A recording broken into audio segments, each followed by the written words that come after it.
انتصار مستحق، لأن المنتخب الوطني المغربي كيأكد مرة أخرى العمل اللي دار في قطر.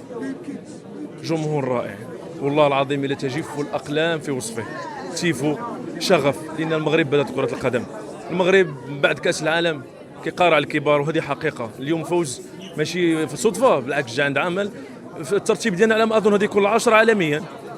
مازال المباراة ديال البيرو، رغم أن البيرو انهزمت أمام ألمانيا ب 4-0. عندنا منتخب أكثر من منتخب، عندنا عائلة، وهذه هي القوة ديالنا اليوم، مع مدرب مغربي، طاقم مغربي. الأمور كلها الحمد لله مفرحة الجامعة الملكية. مازال الأفراح هذه تكون، مازال تظاهرات قادمة إن شاء الله، وهذا ليس بغريب على المملكة المغربية الشريفة. شكرا.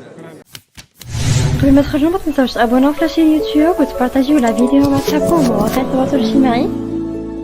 ما تنساوش ديروا جيم وتضغطوا على الجرس باش يوصلكم جديد ديالنا.